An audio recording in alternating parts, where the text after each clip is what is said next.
Сәлеметсіз бе, кірсем бола ма? Саламатсыз ба, кіріңіз, отырыңыз. Мен сіздің емдеуші врачыңыз боламын. Есімім Нұрсұлтан Хамидоллаұлы. Сіздің есіміңіз кім? Мадина. Мадина. Жасыңыз нешеде? Жасым 24-те. Жасыңыз 24-те.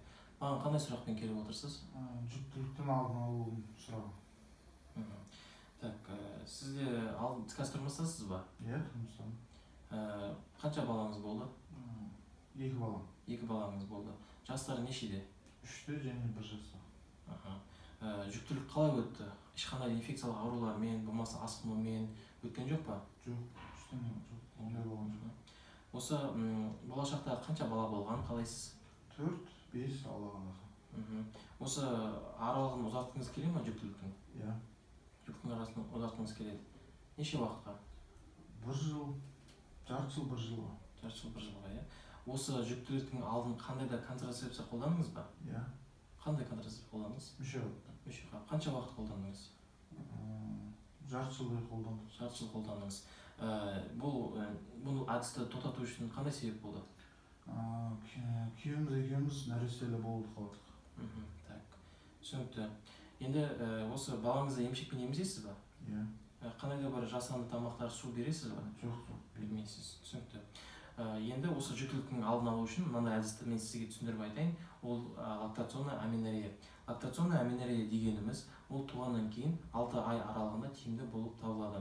Жыныстық қатынасқа ешқандай қатынасы жоқ, және де өте тиімді, тегін, және ешқандай тексерісті қажет етпейді. Бұл әдіс осы 98% тиімді, бірақ ол үшін сіз балаңызды емшекпен емізуіңіз керек.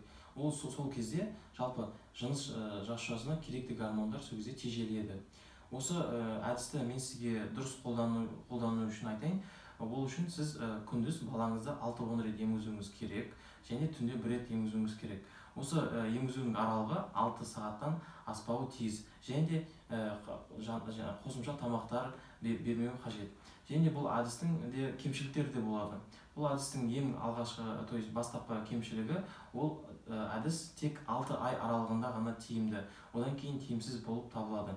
Және де бұл әдіс ешқандай инфекциялық аурулардан сізді қорғамайды. Және де сіз балаңызға жалпы жасанды тамақ берген кезде, болмаса емшекпен емізбесеңіз, бұл әдіс тиімсіз болып табылады. Тағы да айта кетейін, осы еттекір болған жағдайда сіз гинекологқа барып қаралуыңыз керек. Және де одан осы әдісті ары қарай жалғастыруға бола ма, болмай ма, соны сұрауыңыз керек. Жалпы менің айтқаным түсінікті болды ма? Иә, түсінікті болды. Осы әдісті маған қайталап беріңізші. Қайталап бердім.